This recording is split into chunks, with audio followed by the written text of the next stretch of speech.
Pritzker says Chicago officials have not approached him about the city's budget deficit. The city facing a forecasted 200 fall for the remainder of this year and nearly $1 billion next year. On Tuesday, Pritzker told reporters that the state could only do so much to help Chicago solve its financial issues. Mayor Brandon Johnson has suggested the state invest more in the city's public schools. Johnson's administration is in overtime limits. We don't want to have to cut any services. I made that very clear. You know, I've been an organizer, I've been an elected official over the course of bad decisions. But as a city, we have to be prudent and fiscally responsible in this moment. Look, I've already saved the taxpayers. No, that's the problem. You don't have to just be fiscally responsible in that moment. You're supposed to be fiscally responsible the entire time you're in charge of the money so that you don't have to do last minute shuffling around like you're doing right now. Would you guys agree? If you guys agree, give me a thumbs up. If you guys disagree, give me a thumbs down. The right approach is to be proactive. The wrong approach is to be reactive. And Brandon Johnson is telling people we have to be reactive. Chi-Town, dollar bill. You know what I'm saying? Already 200 million.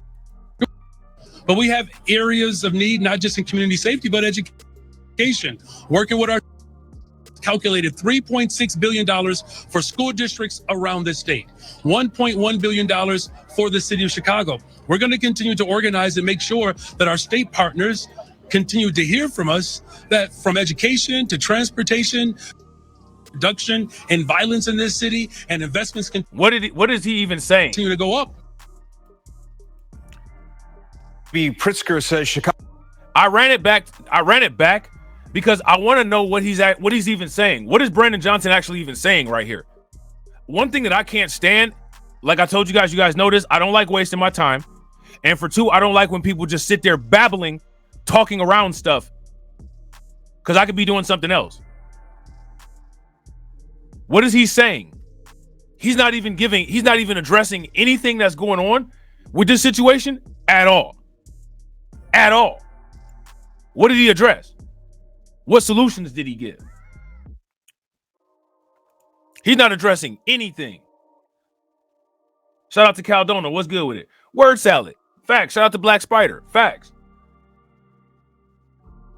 Shout out to everybody watching. We got 27 people watching. I appreciate you guys. And we got 28 likes. If everybody could take a moment, smash that like button and get us to 50 likes, I would greatly appreciate it.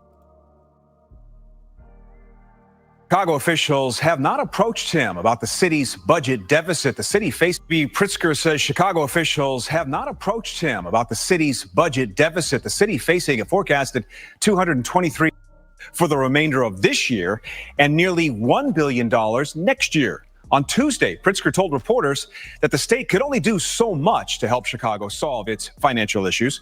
Mayor Brandon Johnson has suggested that the state invest more in the administration has overtime limits.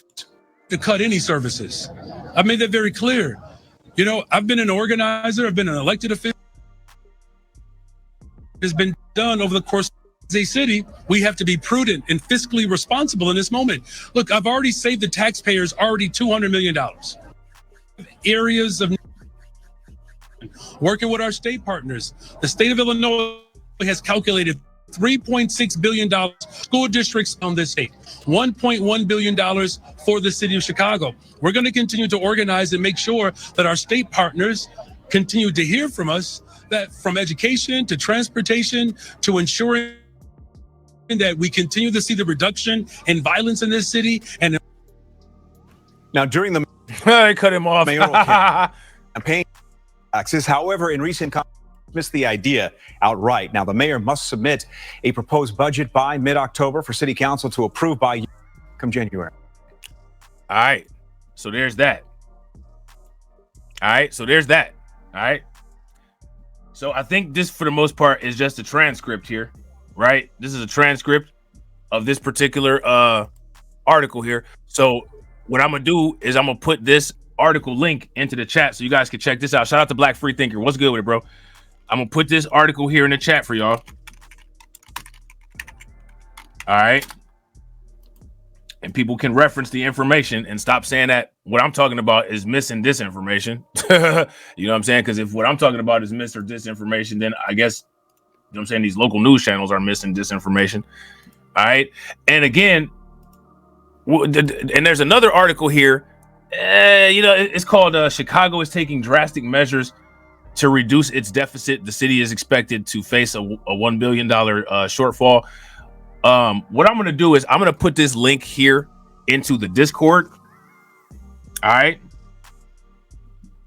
I'm going to put this link into the Discord, and you guys can easily find this stuff if you're interested in it, but it's just here for reference information also. Okay. So give me 1 second. Let me see. Hold on. Let's see. Yeah.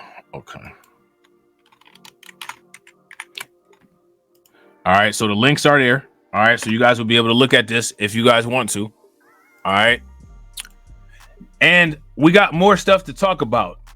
We got more content to talk about. So I got some more videos to put up. I'll be going live again later. Make sure you subscribe to my backup channels.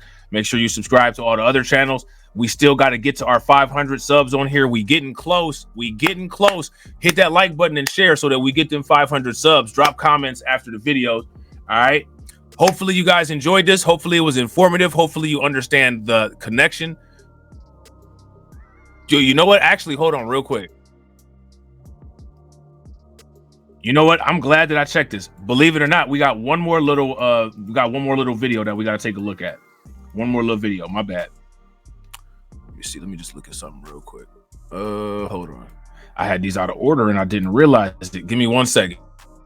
Hold on. All right, hold on. See, I send everybody out of here. You know what I'm saying? Everybody probably gone. You know what I'm saying? All right, so let's hold that thought. Hold that outro, right? Hold that outro, because the outro coming, but just hold the outro real quick. We're going to take a look at these two clips right here. All right.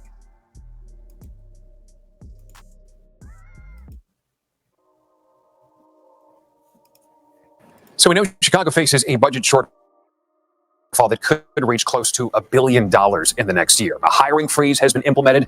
But today, one alderman says the city needs to go even further with changes for some workers already on the payroll.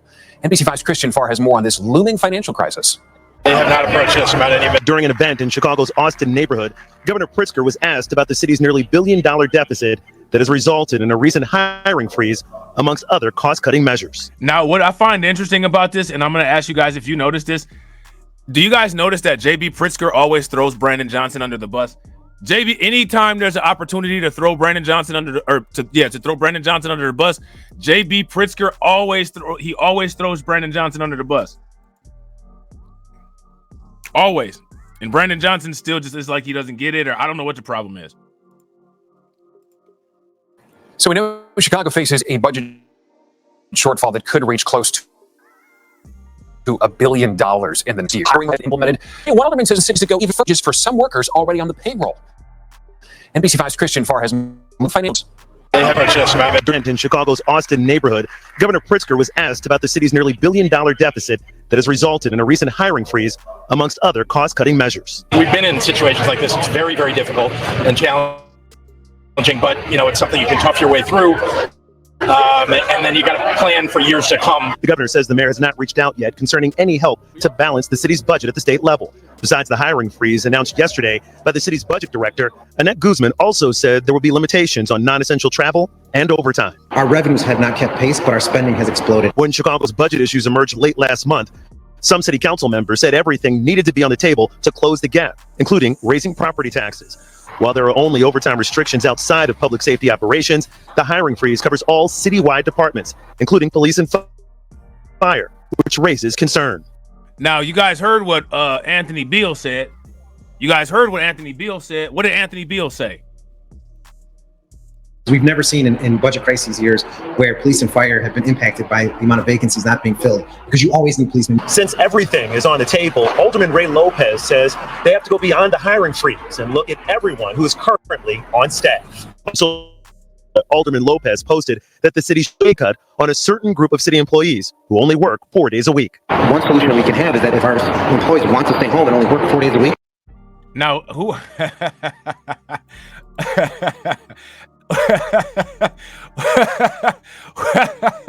who is this certain group of employees that only work 4 days a week? Let me know what He y'all should think. impose a pay cut on a certain group of city employees who only work 4 days a week. One solution that we can have is that if our employees want to stay home and only work 4 days a week, let them work 4 days a week, cut their salary by 20% and save on that fifth day that they're not here. At City Hall, Christian Paul, NBC5 News. All right, so there's that. All right, so we got one more. All right, I want to know who that. I want to know who that group of people is that only works 4 days a week. You know what I'm saying? Oh man, I want to know where they're hiring.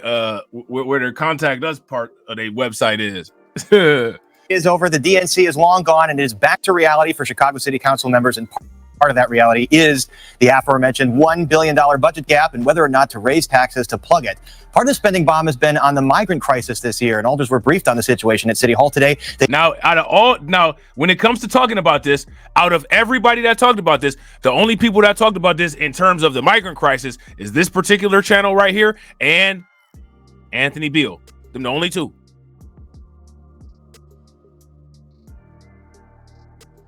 Now, mind you, 80-20 principle, right? Puerto principle. The migrant crisis makes up 60% of the total dollars of the budget gap.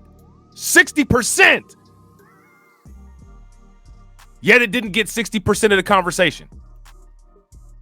Labor Day is over. The DNC is long gone and is back to reality for Chicago City Council members. And part of that reality is the aforementioned $1 billion budget gap and whether or not to raise taxes to plug it. Part of the spending bomb has been on the migrant crisis this year, and alders were briefed on the situation at City Hall today. They joined me afterwards to debate what to do, and the conversation turned tense. The bottom line is we've got to manage our money better in the city, and we haven't done it. And if you look at what happened, the state and the feds gave us funding for the migrant crisis, and it was mismanaged by the hundreds of millions. And that is part of the problem. So we can't keep going back to that same well. It was mismanaged by hundreds of millions. You guys hear this, right? This is going to be another clip. This is going to be another clip. I want to make sure that you guys are very aware of this so that when we start asking these questions or bringing this stuff up, you see people are always trying to tag us and say that we're racist. People are always trying to say that this is MAGA disinformation, misinformation, when you got Democrats here saying this stuff.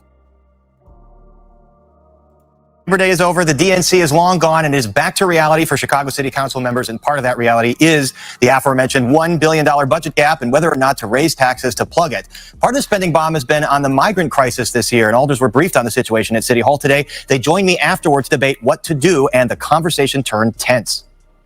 The bottom line is we've got to manage our money better in the city, and we haven't done it. And if you look at what happened, the state and the feds gave us funding for the migrant crisis, and it was mismanaged by the hundreds of millions.